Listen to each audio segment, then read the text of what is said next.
ሄለን አቡሻን 2 ቀን ሙሉ አላገኘኸኝም በማለት ተልካሻ ምክንያት ግንኙነታችንን ወይም ፍቅራችንን እዚሁ ጋር ማቆም አለብን ስላለችው በጣም ጨንቆትና ምን ማድረግ እንዳለበት ግራ ሲገባው በዙሪያው ላሉት ወዳጆቹ በእናንተ ምክንያት ነውና ፍቅረኛዬን ያጣሁት፣ ስለዚህ መፍትሄም የምትፈልጉልኝ እናንተ ናችሁ ብሎ ሲነግራቸውም አንድ ነገር ሚኪና ቤዚት ያስበው እሱም የይቅርታ ፕሮግራምና ናርዲና ዮርዳኖስን አናግሯቸው ወይም እንዲዘፍኑለት አድርጎ ይቅርታ ፕሮግራም ተደረገላት። አሰላሙ አለይኩም ወራህመቱላሂ ወበረካቱ። እንዲሁም ክርስቲያን ወገኖቼ ሰላም ብያለሁ። በያላችሁበት ሰላማችሁ ብዝት ይበል።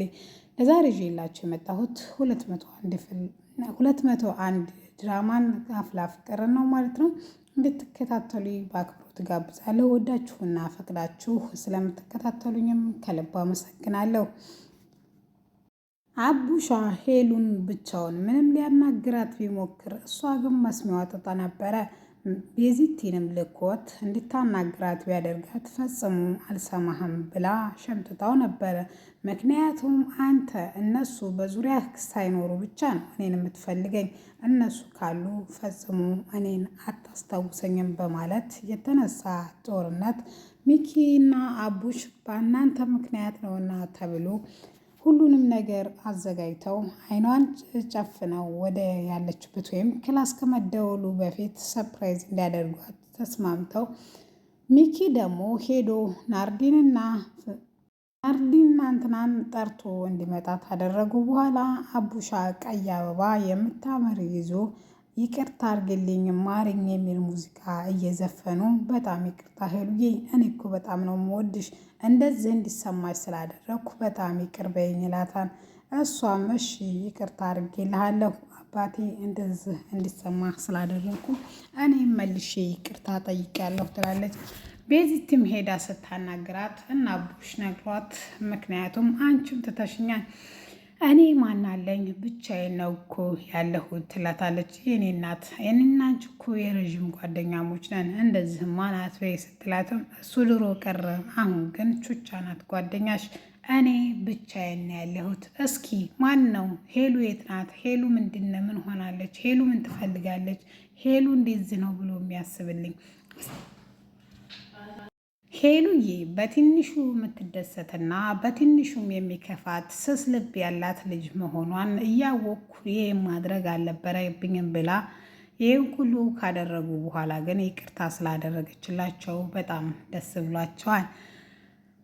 ጆኒና ጸጋ ደግሞ የጀመሩትን ሴራ እንዴት አድርገው ማጠናቀቅ እንዳለባቸው እያሰቡና እያሰላሰሉ ነው። ጆኒም ዳኒ እንዲከታተለው ካደረግሽ መጀመሪያም ሆነ ማማከር ነበረብሽ፣ ካላማከርሽ ደግሞ ችግር የለውም፣ እኔ አሁን ማናገር እሱን እፈልጋለሁ፣ ምክንያቱም ስሜን እንዲያነሳ አልፈልግም፣ ምን እንደሚፈጠርም አላውቅም። ስለዚህ ስሜን አንስቶ ከፍቅረኛ ጋር ወይም ከሰብለ ጋር እንዳስጣላኝ አልፈልግም።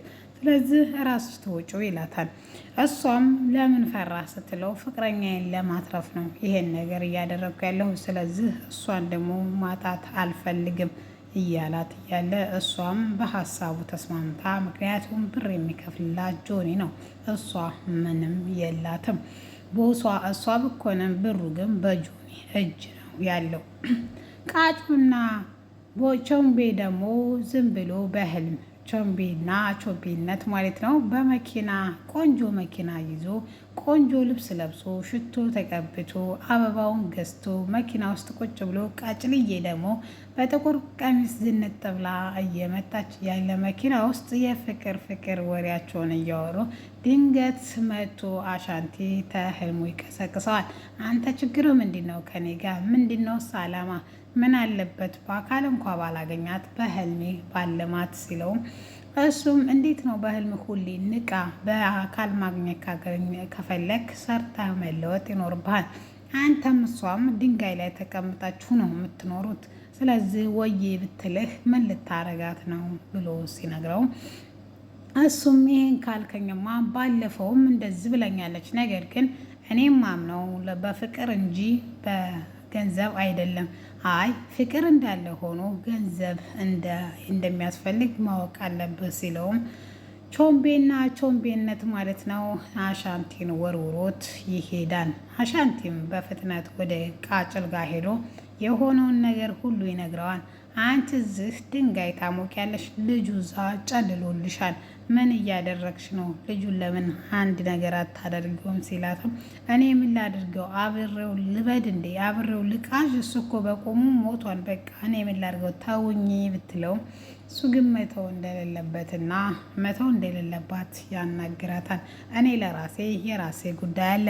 የናታን ፍቅረኛ ወይም ሳብሊ ጓደኛው ተማሪዋ አስፈራርታኛለች። እሷን ላናግራት እፈልጋለሁ።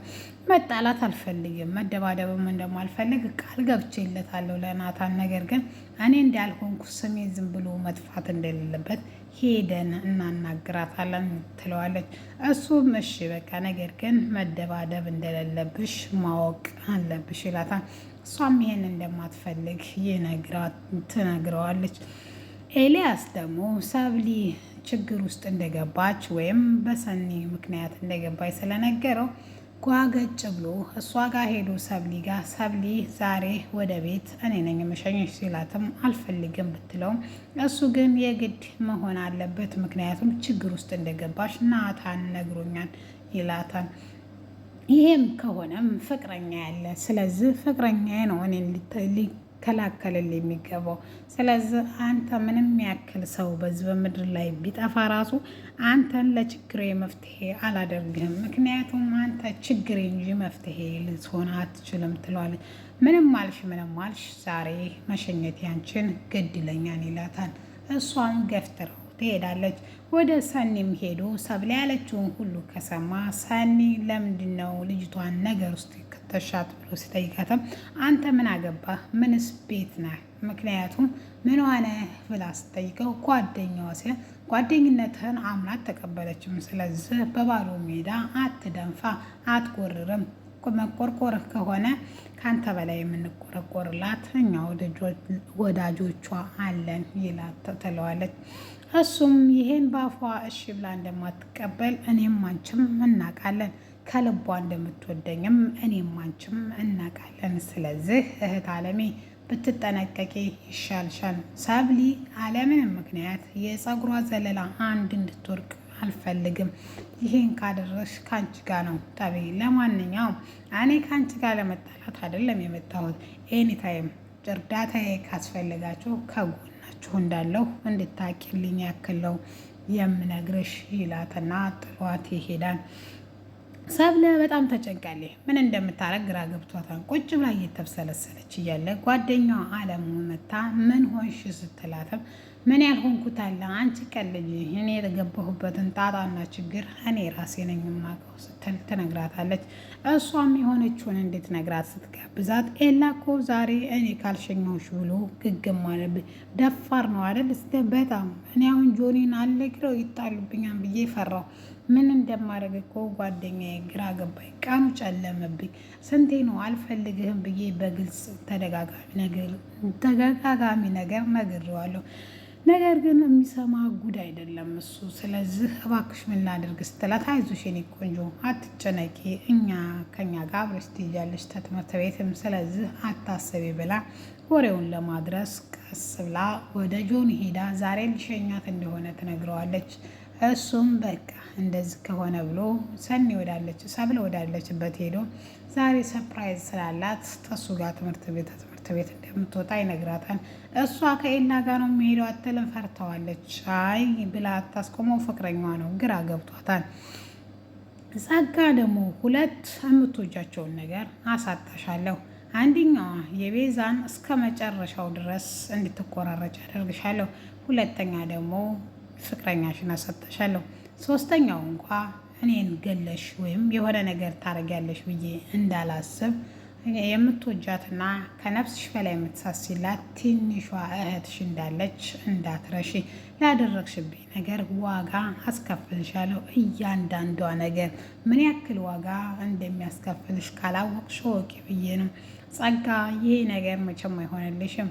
እመኝኝ፣ ከዚህ የበለጠ ዋጋ እኔ አስከፍልሻለሁ ስትላትም ይሄን የማታደርጊበት ምክንያት ትንሿ እህትሽ እንዳለች እየነገርኩሽ ነው ትላታለች። እሷም ይህን ብታደርጊ የምሬ ነው ምልሽ ሌላ ጦርነት ውስጥ ነው የምገባው ስትላትም ለማንኛውም ተዘጋጂ፣ ዋጋ አስከፍልሻለሁ፣ እበቀልሻለሁ ብላት ጥላት ትሄዳለች። ሰብለና ጆኒ ከትምህርት ቤት ወደ ቤት እየገቡ ነው። በጣም ደንግጣለች፣ ፈርታለች። የሆነ ቦታ ቆሞ ሲሆን እየጠበቀ ነው ሲሆን ቢደባደቡስ እያለ ሰውነቷ እንደ ጨው መሆኑ ታልቋል። ጆኒ ግን አውቋል ሁሉንም ነገር። ጭንቀትሽ እኮ ይገባኛል፣ ነገር ግን ምን ላደርግ፣ ይህም ማድረግ ግዴታዬ ነው። ፍቅረኛሽም ነኝ፣ እድሉን አልሰጠውም ከአንቺ ጋር ያለውን ቀረቤት ይላትና እንዴት ተፈራውም መንገድ ላይ ቆሞ ነበረ። ሊያናግርሽ እኮ ሚስ ሰብለ የጠበኩሽ ስላትም ምንድን ነው ብሎ ሲጠይቃትም አሳይመንት ስላለኝ እንድታሰራይ ቃል ገብታልኛል። አሳይመንቱ ደግሞ ጧት ነው የማስገባው፣ ስለዚህ አሁን እንድታሰራይ ነው የምፈልገው ይላታል።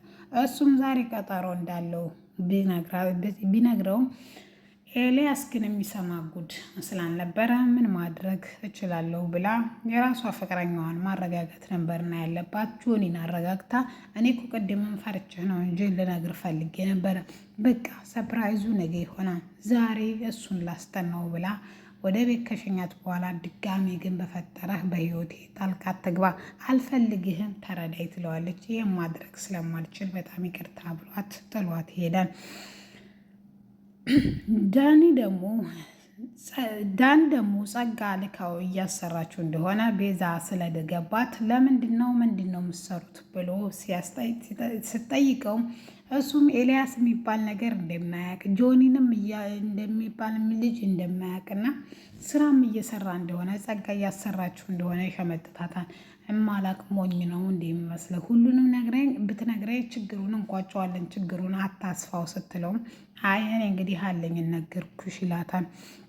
ሄቨን ደግሞ የሄቨን ፍቅረኛ ደግሞ የጀሪ ወንድም መሆኑን ይሆን አሳወቀ። ተሳለቀባቸው። አይገርምሽም እህቱ እኮ እዚህ ትምህርት ቤት ነው የምትማረው ብለው ሁለቱም ተደናጋግጠው ቢያፈጡም ምን ነው በፍቅረኛሽ አታምኔም ሲላትም እኔ አምናለሁ፣ ነገር ግን እንዴት ይሄን ሁሉ ልታቅ ቻልክ ስትለውም ያች እግሯ የተሰበረች ልጅ እግሯን ሲያሻሻት አሁን ያለን ነገር ከእህቴ ጋር እልክ ስለተገባባን ግንኙነታችን ጋብ ማድረግ አለብን ብሎ ሲነግራት እኮ ሰማሁ ይላታል።